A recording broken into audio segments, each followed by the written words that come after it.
All right, we're recording. Yay, done. Now you have to look serious, right? Yes. Always, always. Cool. And well, I think you have seen the files, right? For the meeting, Yep. for the interview. Yeah. Yeah, cool. All good about the questions. Do you think you would like to have something else there that I didn't put in there yet? No, I think we're good. Okay. Okay then. Wait a second. Okay. So I'll start then. Hi, if you are in the SaaS area, you've heard of Lincoln Murphy.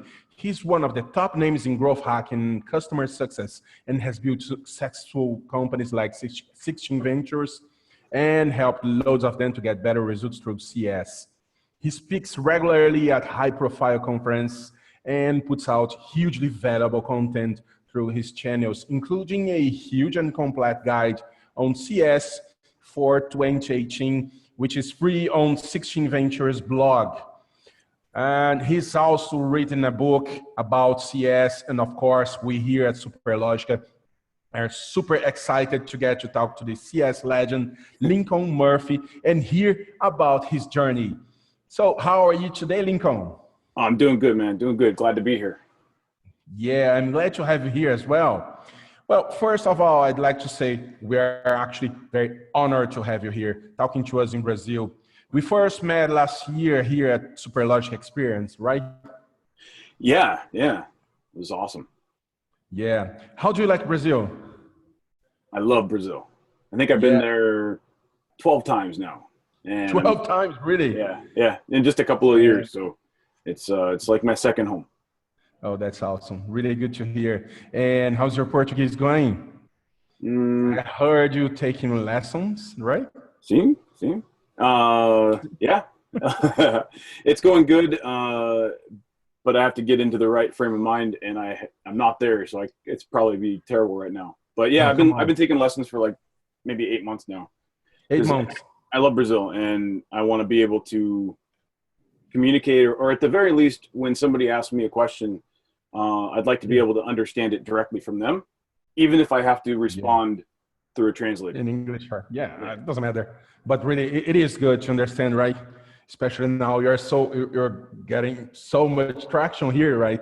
Your name is being talked a lot in Brazil lately. And well, tell me, how the hell did you get into the SaaS space? Can you tell us a little bit of your story? Yeah. So it's been a while. So I've been in the SaaS business since before it was SaaS. Right. I got into technology. This is something that a lot of people don't know. I kind of got into technology, the whole technology business, kind of at gunpoint. Really? Yeah, I was working at a gas station. I was still in high school, just working as a attendant at a gas station. All right. In the United States, in the state of Oregon, and some of our states have rules where you can't pump your own gas. In Brazil, I believe, you pull up somebody does that for you. So that's what I did. I always worked just, from the time that I could, because it was just me and my mom. And somebody pulled up, or two cars pulled up, and then it turns out they were had been fighting with each other on the highway for several miles. Came to my gas station and decided to pull guns on each other. And you're joking me, really? No. And so I was there. I walked out to say, "Hey, can I help you?" And they were like, pointed their guns at me, and I was like, "I quit." Gosh. So the next day, I still needed a job. So all I could think to do was like find a staffing agency or something. And I called and I said, "Hey, I need a job, but I'd like an office job," something in office. And they asked me if I knew anything about computers and technology, and I didn't, because to that point I had avoided all of that to the best as I could. And that was a long time ago, so you could avoid it. You could skip, well, you shouldn't, but I skipped those classes. Anyway, long story short, I ended up at this at a grocery warehouse for a grocery store, Right. working on a really big computer called an AS400 from IBM. And the reason they put me on there was that I didn't have any computer experience. I didn't know anything, so I was trainable, right? I was teachable. If I'd known anything about the computers you might have at home at the time, I would have been confused, I think. So that's why they wanted somebody that didn't know anything. And I was running print queues and doing all this stuff with inventory. Turns out I really liked that. And I made some friends with people that did more of the programming and stuff. And so I got into the programming side of things. And then the web was starting to be kind of commercialized, and I started doing weird stuff like connecting AS400 to the internet. And I got into the web and programming and stuff like that from that kind of weird angle. And so the first part of my career was sort of all about supply chain management and network centricity for business functions. And at some point that part of my career ended in like 2004, when I worked at a company called McKesson Corporation, which was like Fortune, there were 17 on the Fortune 500 list. Wow. And, it's a pretty big company. And at the time, I was on the pharmaceutical distribution side of things. We were the biggest drug dealer in the US, and there were maybe in the world. And we sold to the government, but we sold to companies like Walmart. And I loved it. I was a business architect. And it was basically like, how do we get as deep into the business of our suppliers, and how do we get as deep into the business of our customers as possible? And what I was starting to see was that you have all these companies sort of going into the same cloud, is how we would have described it on a flow chart. Cloud wasn't a term yet. And I loved that aspect of it, like that architecting businesses where everybody is sort of in this shared experience. I hated everything else to do with the job. And I was asked to fire some people because, for cost-cutting purposes, they were our partner managers, our trading partner managers. So they basically managed their relationships with all of our big suppliers and all of our big customers.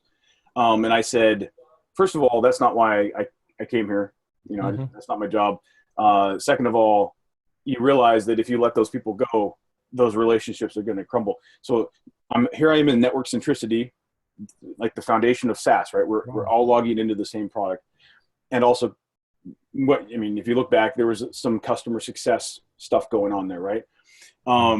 That's all, that's revisionist history. We didn't call it customer success, and there's a lot of stuff that's different now, but you start planting some of those seeds. I quit that job, and I decided I wanted to start a company. And I started a SaaS company that it wasn't, I think SaaS wasn't a term yet. It started to become a term, like 2006 or whatever. Started a company it was a mail center management product that we built. It was a terrible business, but I got us into some really big companies, ExxonMobil, Frito-Lay, which is a big, they make potato chips and lots of different brands, really big company here in the US. I got us into all these different places. So I learned a lot about that. But I also learned, what not to do. And, I like to say that I got out of that business without owing too many people too much money, but I got into the SaaS business early, learned some lessons, and then I decided to make some noise. I didn't really decide to make noise. I didn't like what I was seeing coming out of Silicon Valley at the time, 2006, 2007, which was SaaS is ubiquitous. SaaS is the next big thing. It was the next big thing for sure, but it wasn't ubiquitous, and it was a hard sell. Go into like middle America, not Silicon Valley, not New York. You go into like Texas, which is where I live. This was a hard sell. And so I just started writing about that, and I got the attention. And back then it was a little bit easier to get the attention of people, cut through the noise, because there wasn't much noise. I got people from Silicon Valley emailing me or messaging me in other ways. And, some people were like, this is awesome. Cause I wrote a whole series of blog posts on that. And some people email me, who the hell are you? And, why are you saying these things? But that was it. I mean, I learned some things, I made some noise, and then honestly, that's all I've done for the past 10, 12, 13 years, whatever, is just learn stuff, talk about it. And I don't really care if I ruffle feathers. I don't really care if you don't like what I have to say. I'm going to say it because I learned it. And that's been my method of operation. You know, I change up the platforms, I change up the modality of the information, but that's been the way that I've operated from the beginning. So it was an interesting journey, but I like to say I got into this business at gunpoint. So it's true. It is. Awesome. Really cool story. But let us talk a little bit more about SaaS. Yes. And actually about CS as well. What the heck is customer success, and how does it fit inside a SaaS company? Well, so as SaaS became a thing, and certainly over the last few years, this has really become important. But as we moved into the whole on-demand as a service world, you know, SaaS was in the beginning, a lot of people just kind of looked at it as another way to deliver software. You know, it wasn't really anything different. Then you get into the whole network centricity. Then you get into this network effect and all these things that are actually so much more important and so cool and so much better than you could ever have with just software that's delivered. You know, if we're all in this thing, we get to take advantage of the fact that we're all creating data, creating information that we can share, and just basically, you know, get value from each other's use of the product. That's cool. You start seeing that, but then that also just drives this whole new shift in the economy. When I do a presentation, sometimes I talk about the power shift. You know, the fact that it used to be in the vendors' hands. You know, the power was held by the vendors, and then of course the vendors, you know, love that, right? And then the power sort of shifts to the customer. Now we don't have to sign a long-term contract. Long-term contracts still apply. I mean, that doesn't mean that those things don't exist, but for most of us, we can get by with just month to month for pretty much everything we deal with. That freaks vendors out. I'll tell you straight up, if somebody's watching this and doesn't know this, vendors hate month to month subscriptions. They'll tell you, oh, we love it. It's the most amazing thing, blah, blah, blah. Yeah, except they would love to lock you in for 1, 2, 3, 5 years if they could, right? Most, you know, consumers, certainly at the consumer level, but even, you know, businesses don't want to sign a longer term contract unless there's some massive concession included. But even then, people are afraid nowadays to sign a longer term contract because, you know, if they lock in now for a couple of years, man, in a couple of years, another product could have come along that's light years ahead of where you are, but you're locked in. So people, you know, this really was a shift of power to the consumer.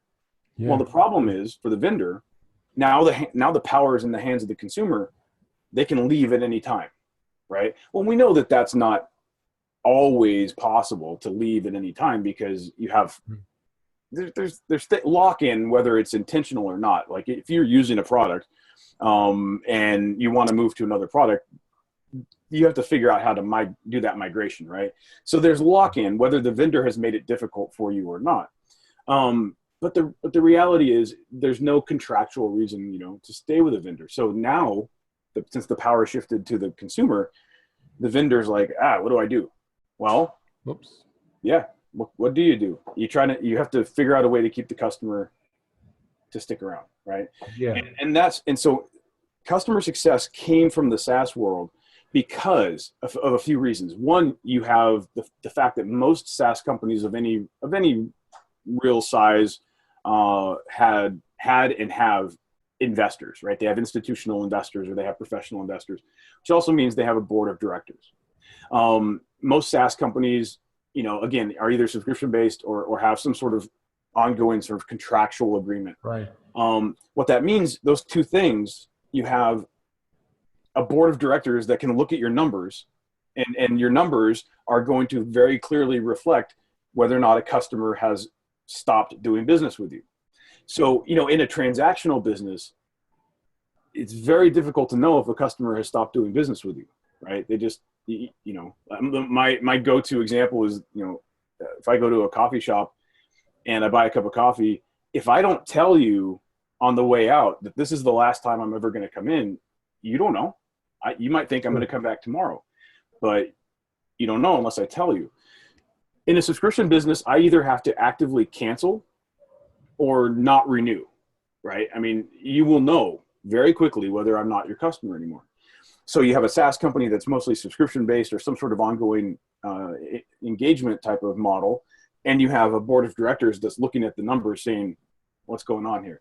You also have some technological infrastructure that, again, transactional non-tech businesses might not have, to kind of get more insight into what's actually going on with your customer. You pull all those things together, SaaS was the perfect place for customer success to come up. And it was not this altruistic thing like, let's make sure our customers are actually successful. It was all about how do we reduce churn, and how do we get our customers to stay longer? How do we get them to buy more? And ultimately, how do we get them to advocate for us? Right. It started out really just, how do we get them to stay? If we can decrease churn, if we can increase retention, awesome. So that's kind of how it came from SaaS. I mean, I always like to remind people that that's where it came from. That doesn't mean that's where it has to stay.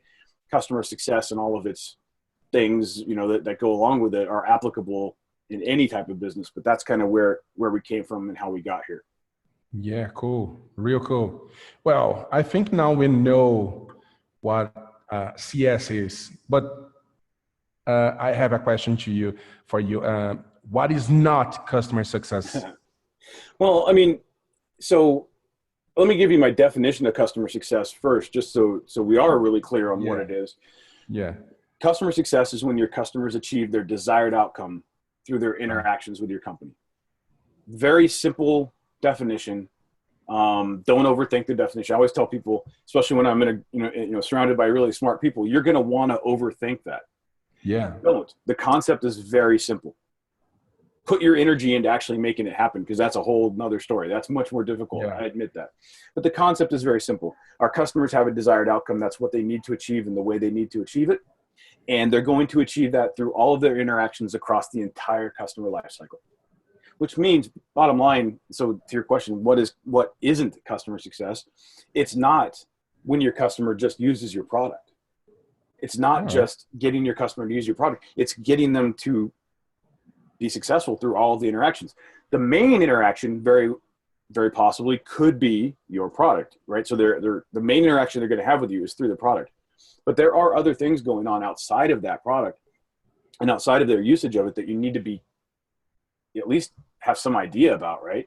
And so you think about the entire customer lifecycle. It starts with marketing. It starts with sales. So their first interaction with your marketing content, their first interaction that they have when one of your users shares the product with them, the first interaction that they have with your sales team, and SDR reaches out to them or whatever, all the way through the how they buy, through the onboarding process, through the next 3, 5, 7, 10 years, and all of the things that have to happen. There's a lot going on there.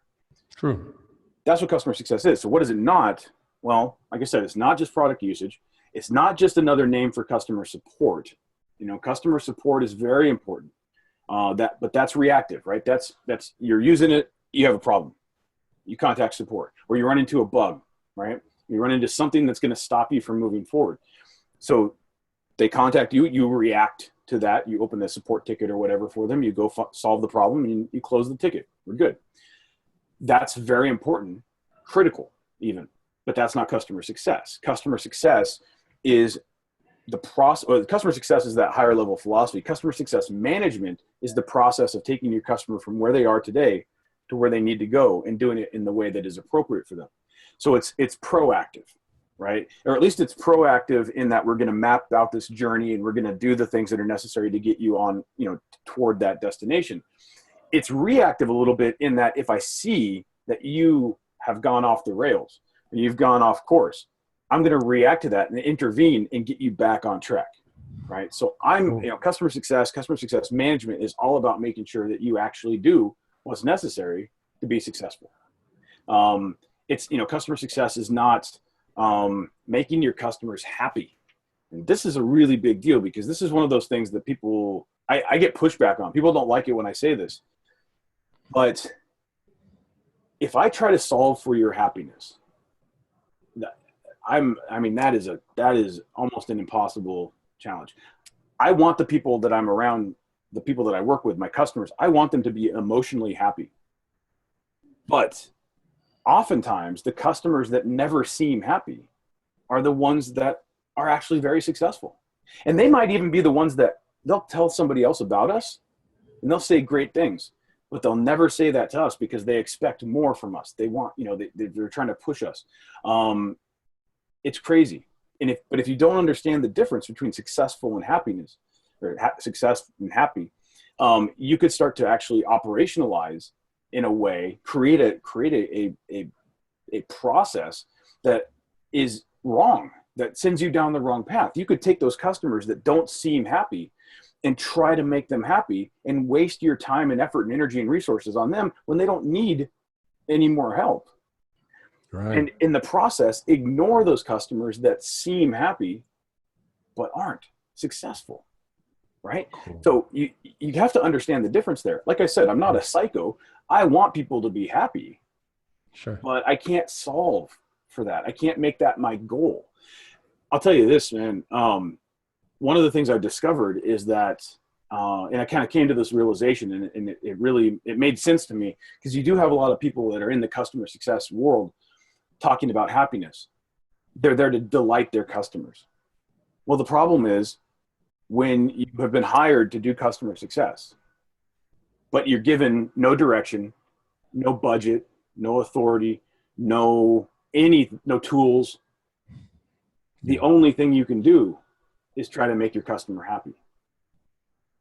And that's why a lot of people and there are a lot of people in that situation today, because companies are jumping on the customer success bandwagon.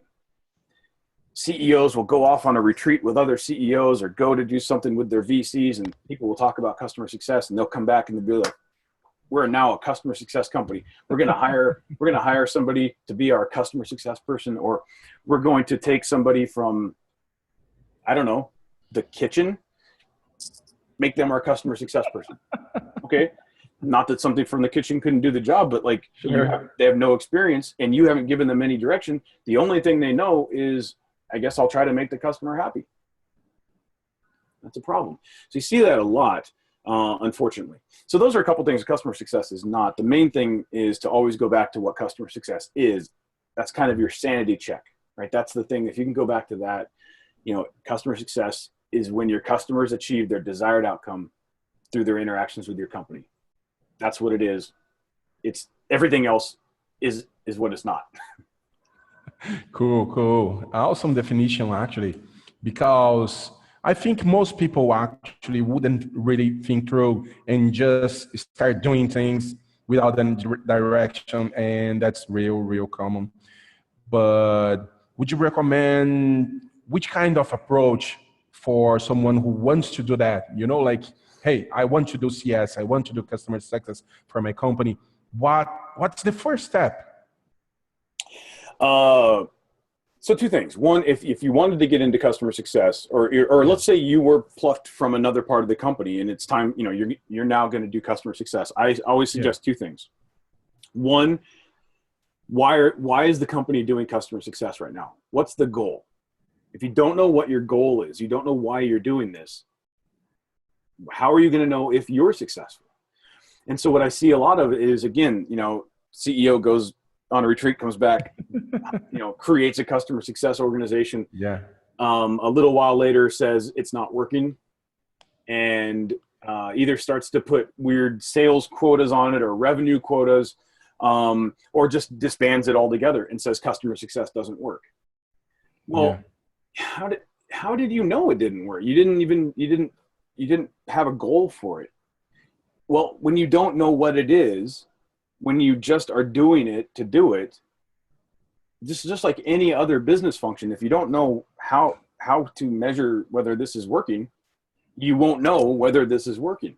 So if you want to be not set up for failure, you have to take it into your own hands to go back to leadership and say, all right, guys, why are we doing this? And if they say, well, we're just doing it because everybody else is doing it, be like, okay, cool. That's not good enough. We have to have a reason. We have to have a goal. Sure, those goals may change next quarter when other, our numbers are put together and we realize something else was off. We may have to shift, and that's just fine because that's reality. But right now, if you're doing anything and you don't know why, that doesn't make any sense. So that's one, figure out why you're doing it. Number two, We'll go back to that definition of customer success. Customer success is when our customers achieve their desired outcome through their interactions with our company. What's our customer's desired outcome?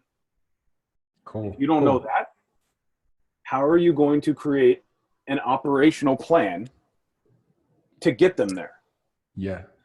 But I see it all the time.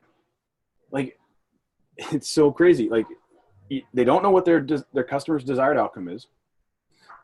Therefore, they have no idea how to get their customer there. So I always say, figure out what the desired outcome is and reverse engineer the process to get there. Cool. It seems like it would be simple. I mean, the process, the actual coming up with it takes work, but like, what's the process of getting there? But if you don't know that, or if you haven't thought about that, then you're not going to do it. So those two things, if you know why you're doing this and what how we'll know whether we're successful internally, and you know what your customers' goals are and you know how to get them there, everything else will fall into place. But you don't have those two things, I don't know what you're doing. You might be doing something, but it's not customer success. And it's probably not going to be successful, because you can't even tell me how we would know if it was successful. So those are the two things I would do. True indeed.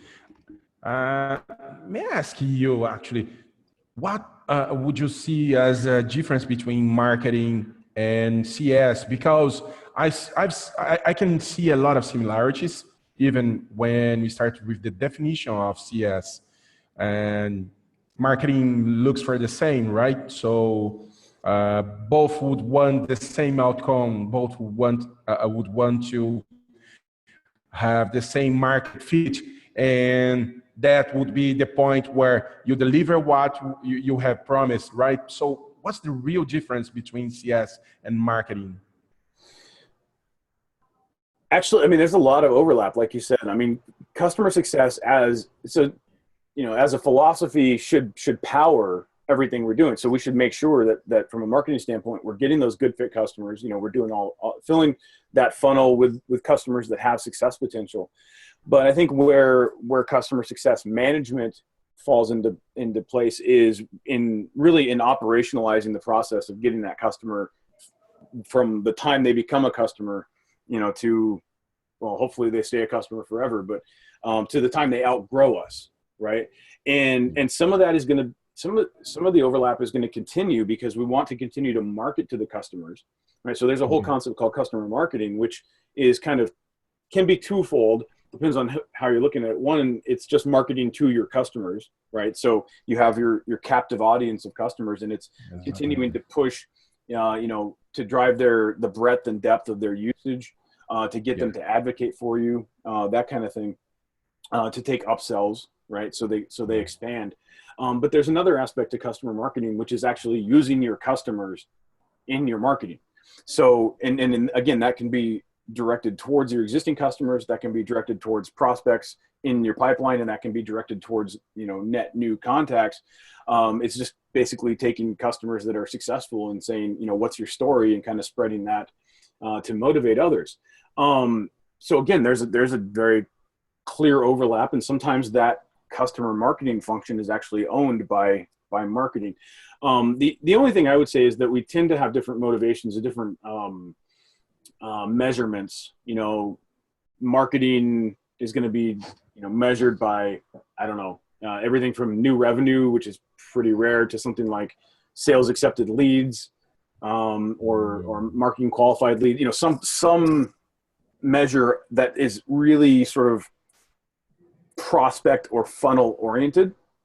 Once the customer becomes a customer, marketing isn't really measured or anything like that, which is, by the way, a difficulty when you want to get marketing to do things for you from a customer success standpoint, because they have their own metrics, right? Yeah. This is why I say customer success, that my big definition of it should be like this overarching theme for the entire company. It should be everything we do should be sort of sanity checked against this philosophy, because that will allow you to look at marketing and say, right now we're measuring you only on MQLs or SALs or something like that, when in fact you should be helping customer success drive advocacy, drive further expansion. So we need to take a different look at how we're measuring the success of marketing to make sure that it's actually part of this whole customer success driven initiative.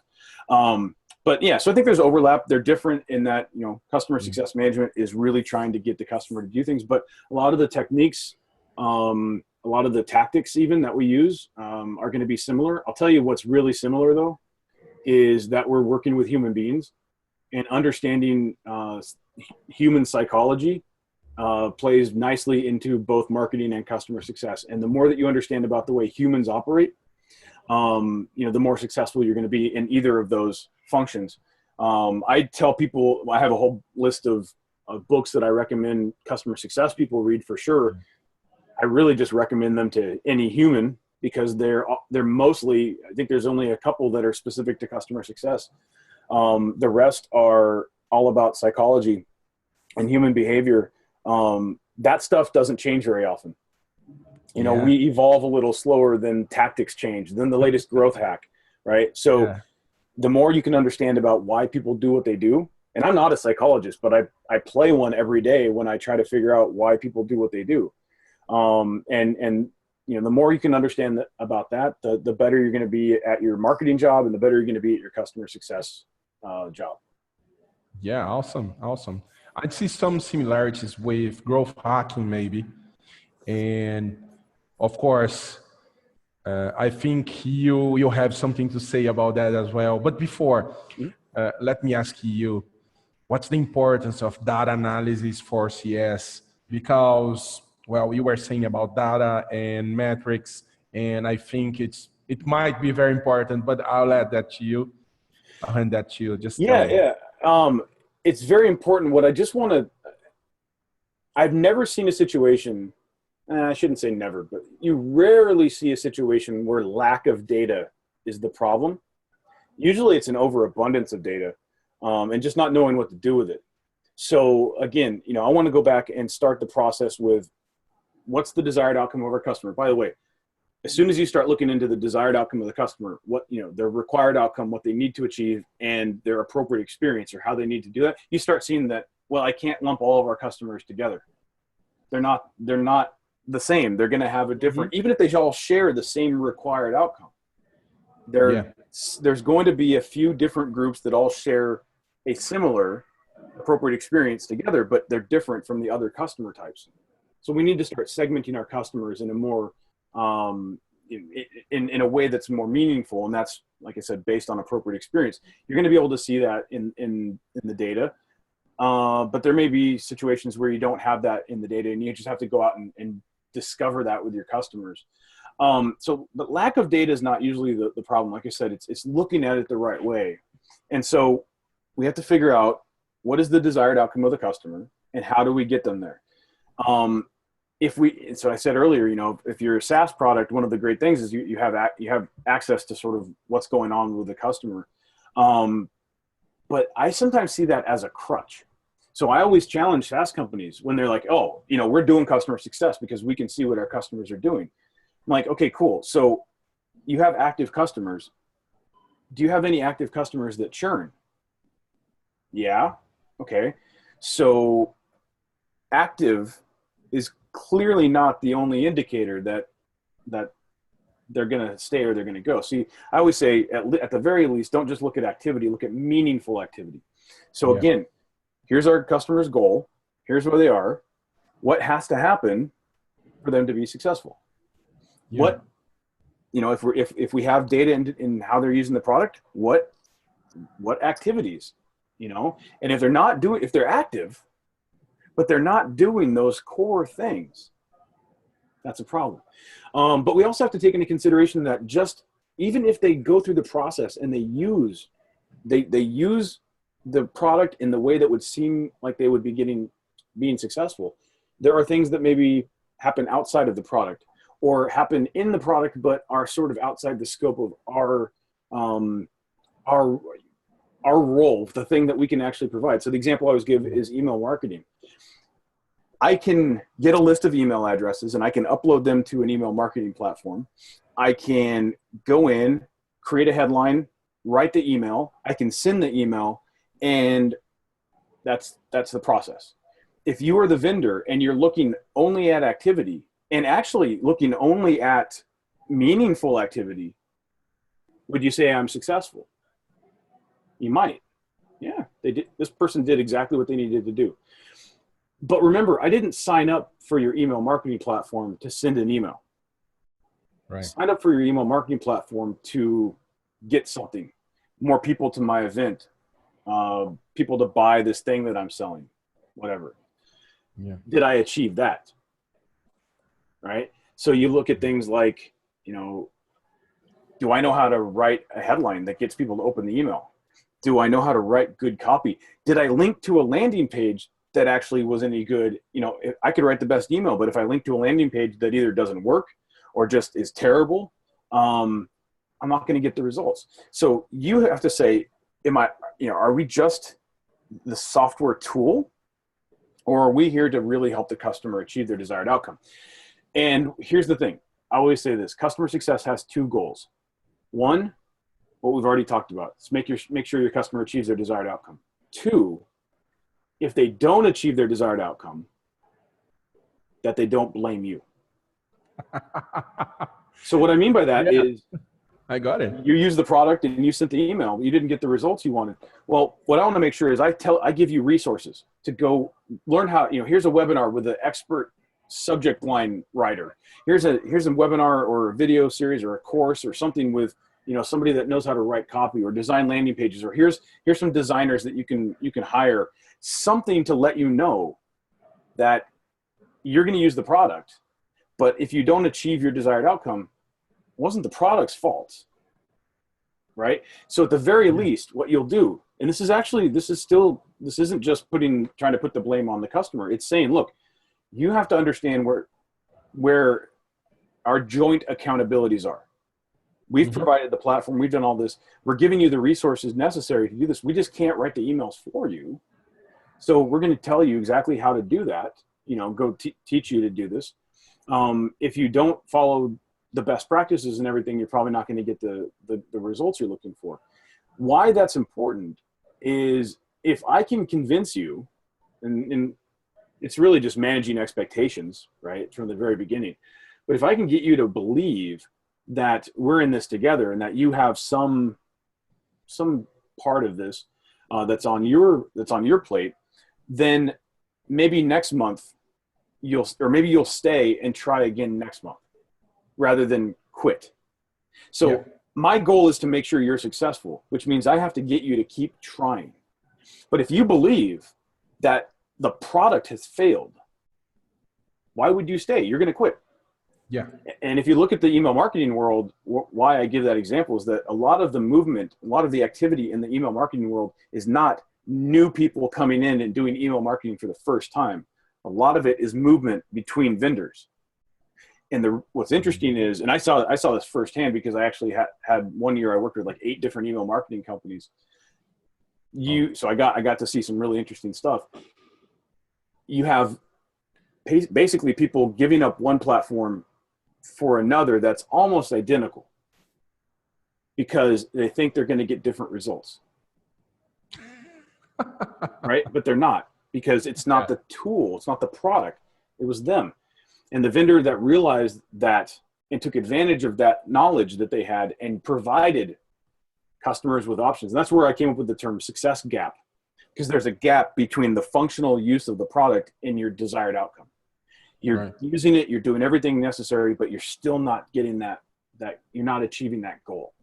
So anyway, it's really important to understand that joint accountability. And I have no idea what your original question was, but I'll just keep talking.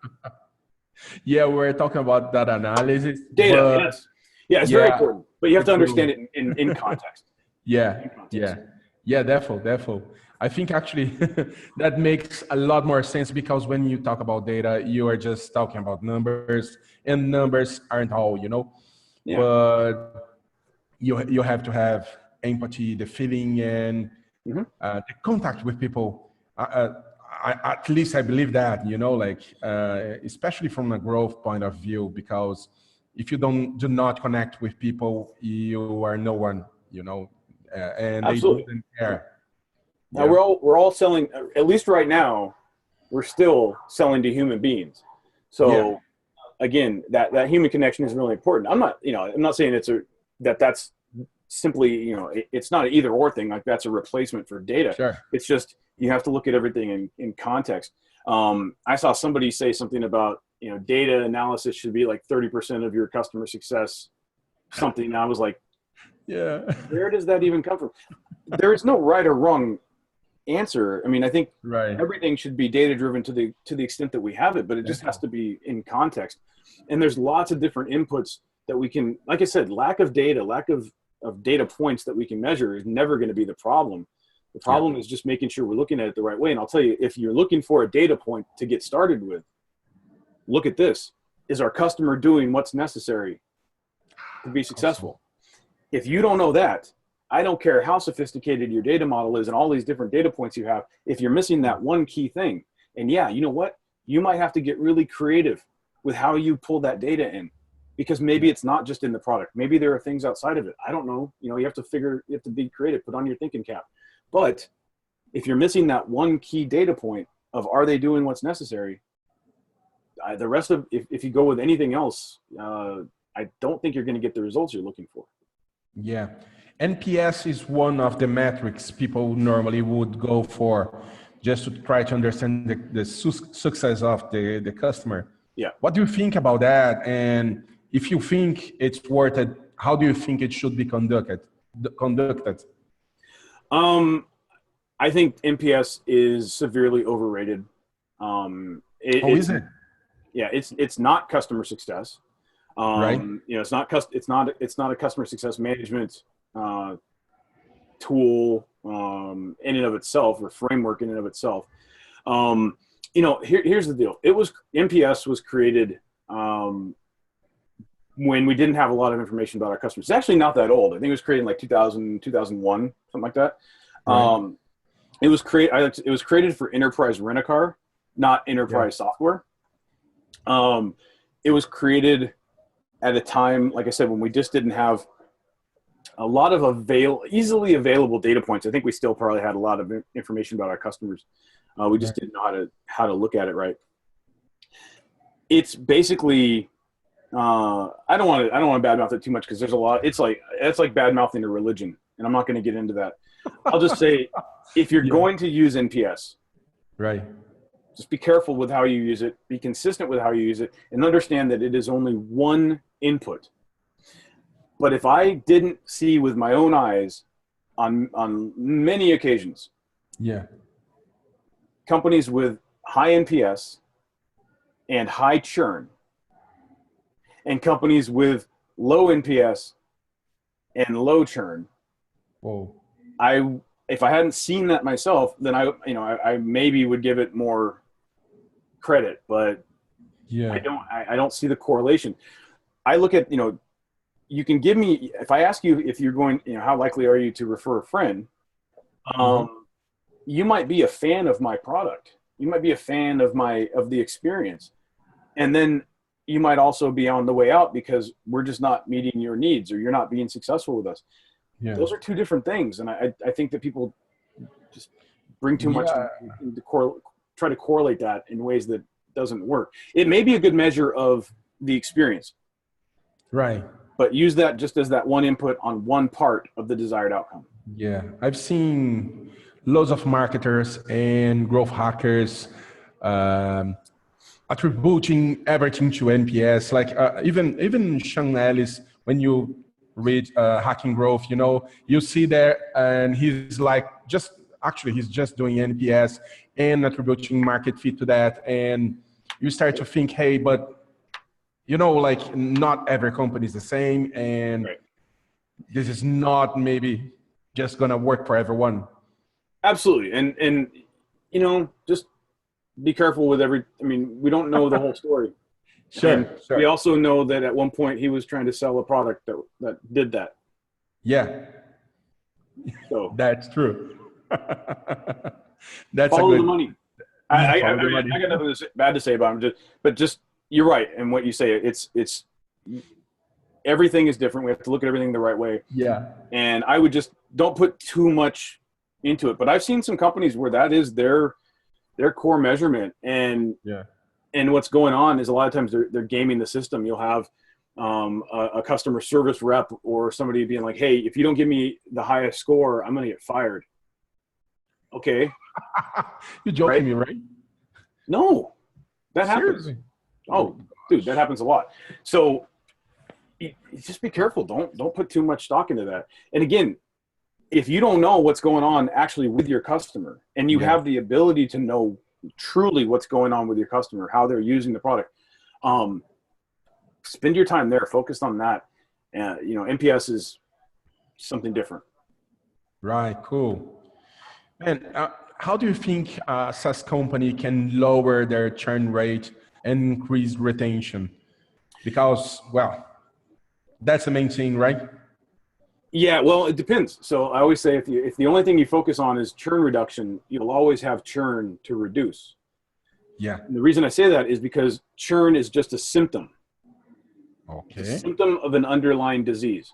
So in other words, you know, if I have a symptom of a disease and all I do is treat the symptom, not only will the symptom always be there because the underlying disease is there, symptom's probably going to get worse.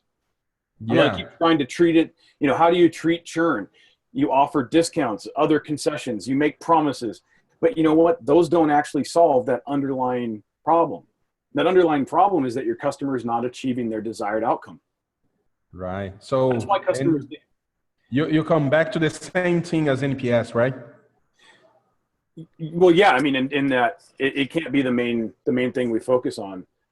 We always have to go back to what is our customer's desired outcome, and are we actually helping them get there? And especially with churn, if you think about, unless a customer goes out of business, like if a customer is still around and they're just deciding not to do business with us, they had success potential, that's a problem, right? But unless they go out of business, as long as they're still around, then we and they were a good fit, we should have been able to save them. We should have been able to get to a point earlier where we didn't need to save them, right? Yeah. Churn wasn't even an issue. But sometimes customers don't achieve their desired outcome because they never had success potential in the first place. Right. We shouldn't have brought them in. We shouldn't have signed them. We should have been more deliberate with our growth. So a lot of times companies have churn issues. It's because they're bringing in bad fit customers. So, you know, we do some analysis. Usually when I would start working with a company, we do some analysis on, you know, how many of our customers that churned out were bad fit and how many of our existing customers are bad fit. So one of the things we first do is figure out what a bad fit customer looks like. There's 6 different inputs into success potential that you go through and you figure out, all right, this is what a bad fit customer looks like. If I can't check all these boxes on success potential, then they're a bad fit. And if I look and I see, you know, 50% of the customers that churned out were a bad fit, we don't necessarily have a customer success problem. We have a sales and marketing problem.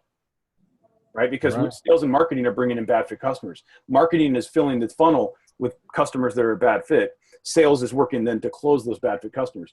What's happening then is those customers come in and they churn out. And your CSMs are being tasked with making customers who are not successful, who don't have success potential, trying to make them successful. And that's a problem. You can't solve, let me see if I say this right. You can't solve upstream problems downstream. Right. So we have to understand this is a life cycle issue.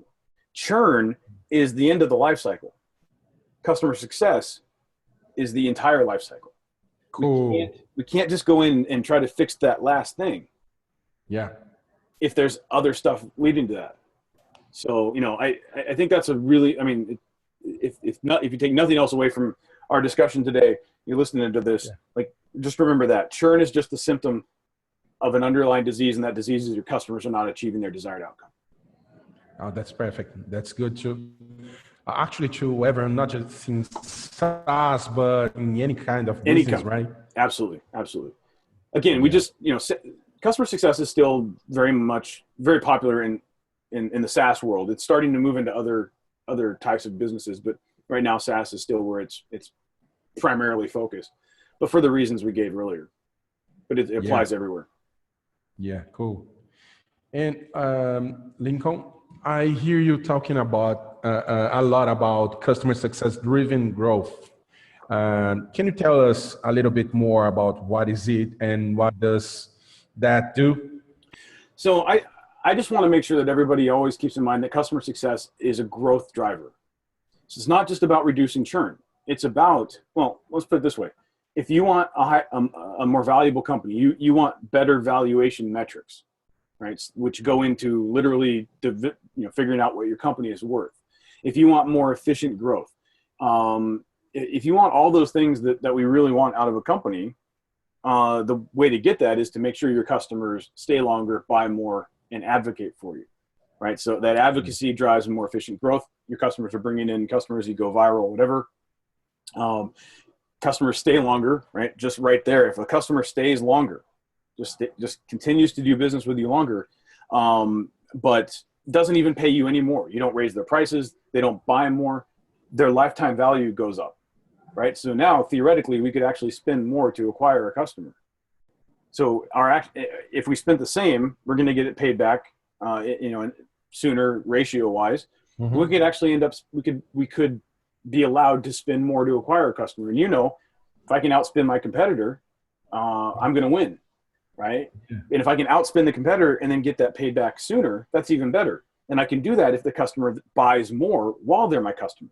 So not just staying flat, but actually bringing in more revenue from that one customer through expansion, through upsells, cross-sells, and what have you. Well, if you do all of that, you're gonna get all those things we're looking for from the business.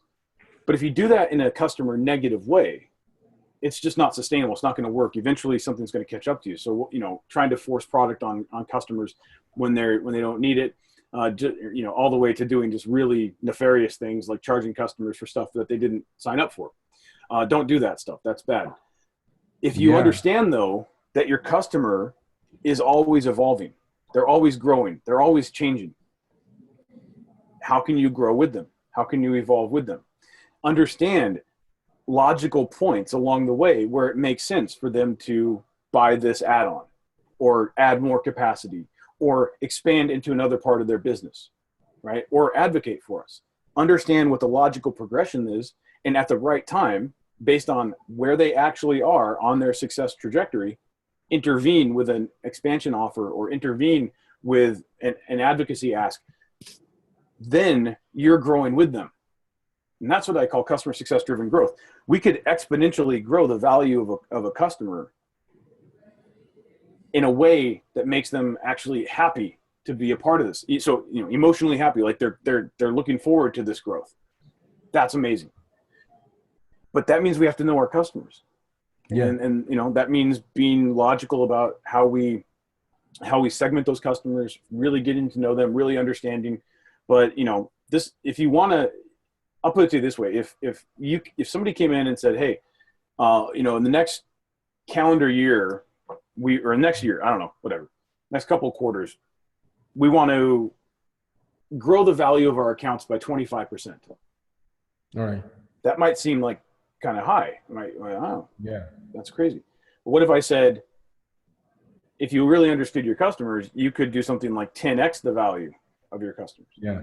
Like that seems crazy and unrealistic, but this doesn't happen all the time, but we see things like that from time to time because they say, instead of just trying to figure out how to eke out an extra 25%, by really understanding the true growth trajectory of a customer and being deliberate with the way that we make these offers and come in at the right time, we can actually grow accounts by 10x.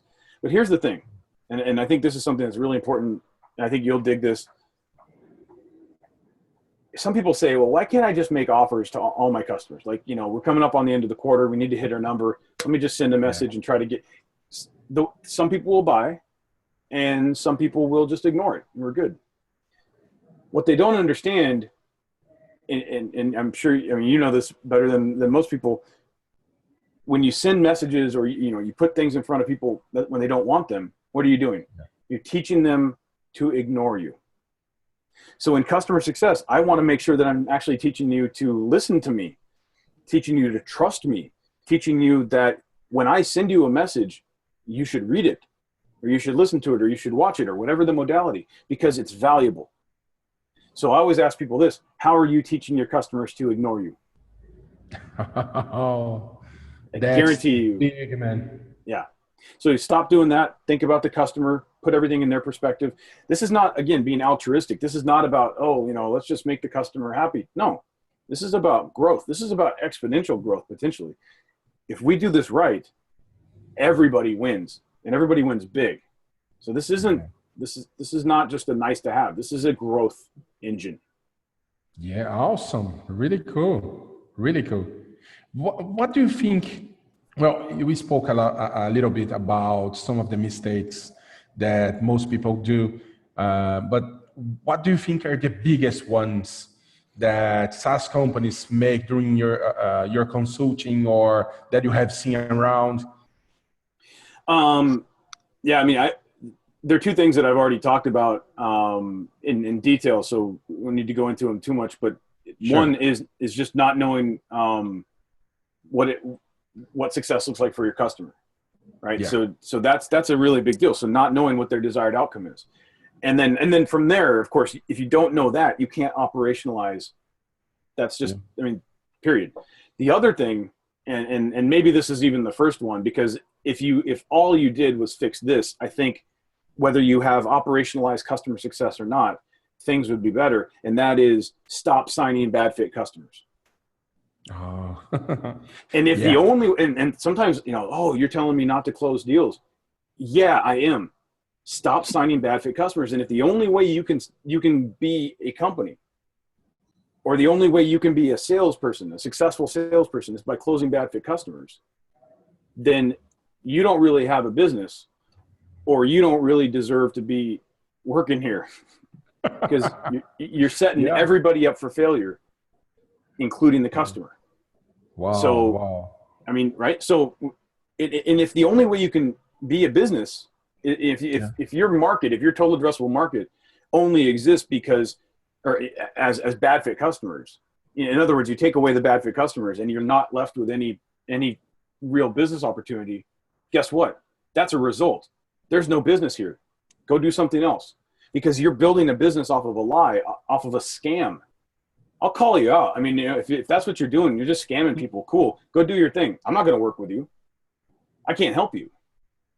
But I guarantee you that's not going to be the case in the vast majority of situations, right? If you take away the bad fit customers, guess what? You're still left with an incredible market opportunity. But now you're left with an incredible market opportunity where you don't have to deal with bad fit customers. And those bad fit customers come in, they bog down all of your operations. But even more, they go out, because you shouldn't assign them in the first place, they go out and complain about you. And now you have negative market sentiment to try to overcome. I always tell salespeople, if you're a salesperson and you're working at a company where they allow bad fit customers to be signed, go work somewhere else. Because even if it hasn't caught up to you yet, it will. And it will make your job harder. When you take away the bad fit customers from that funnel and you stop trying to close bad fit customers, sales cycles increase. I mean, the efficiency of those sales cycles increase. The timing of these sales cycles decreases. Yeah. One of the reasons why it takes longer to close a bad fit customer is most of the time both parties know they're a bad fit. So I have to do a lot more convincing, and the other person has to do a lot more being convinced. Right. But if you and I both know that everything's a good fit, those sales cycles are much more efficient. Yeah. So, I don't know. It's those are the two things, man. Know what success looks like for your customer and solve for it, and make sure you're not bringing in bad fit customers. And well, that's really powerful. But do you have any tips for companies who want to make things happen and get some better traction and growth in 2018? Yeah, oddly, I would just repeat those the things I just said. Make sure you know what your customer is, what success for them is, and solve for that. But on the bad fit customer, like carving out those and not trying to do business with them. On the flip side, make sure you know who your ideal customer is. If you could, if you said in the next 6 months, I want to add 1,000 new customers. All right, cool. Who's the ideal customer for that, to help us reach that goal? Yeah. And once you start figuring that out, as you know, growth hacking standpoint, like now you know who you can actually, where you need to go to get those customers. Yeah. Right. Yeah. If you don't get specific like that, and you're not deliberate in the way that you go about your growth, don't be surprised when you don't have great results. Yeah. So you want more traction? Perfect. Yeah. Be deliberate. Yeah. Awesome. That's really, really good advice, actually. But well, before we finish, I just would like to ask you to say a few words to the Brazilian market, which you by now you know very well. What would you recommend for them to do a part of those things here in Brazil? And wow, one more question actually, about the ICP, right? So how do you get to your ICP? What's the best way to do that?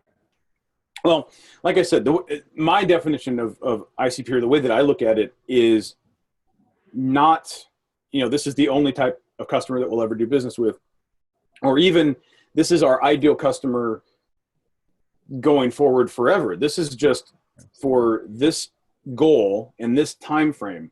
This is the ideal customer for that goal. If I want to add, let's just say I want to add 10 new customers in the next month, right there, that starts telling me some things. I can't go after customers who have a sales cycle that takes, 3 months to close, right? I need to go after customers that can move. Maybe it makes me think I need to go after customers who are right now in the middle of their buying cycle. So maybe for the next month, I'm going to go after customers, that are in higher education, because now, and I'm making this up, I don't know, but right now, public universities are planning their budgets and everything for next year, and this is when they start making decisions. Now I have that very clear goal, but maybe there are, if I said higher education institutions can help me reach that goal. Well, what are there types of universities or types of those institutions who know that they have the problem that we solve, are ready to make, to actually buy, because maybe not every university is ready, willing, and able to make that decision. So then I have to kind of dig a little bit more, and we come up with a cohort of ideal customers that, if I can go out there and close 20% of those, we'll hit our goal. I don't know that's how we have to look at it. So that's when I say ICP, I'm talking about for a very specific time frame and goal. And I think that also takes away some of the FOMO, the fear of missing out that people have when you say, hey, you got to come up with an ideal customer, and they go, whoa, you're telling me to get specific on something. That means I'm going to miss out on everything else. Well, I always say you are missing out right now because you're not being specific. You're not talking to anybody. Right now you're trying to talk to everybody, and who would be your ideal customer comes along and says, is this guy? Nope. Okay. They don't get it. And then they move on, because you weren't presenting yourself or positioning yourself in a way that your ideal customer would see you and say, yeah, this is who I want to do business with, or who I should be doing business with. So you are missing out right now. Don't kid yourself. But I'm also saying, if somebody who isn't your ideal customer comes along, talk to them, as long as they're a good fit, because they don't have to be your ideal customer to still have success potential, right? But for now, and maybe this is, your entire business is going this way, or maybe this is just one sales rep. Right now, the ICP is who you focus your time and attention on, and your money and your resources.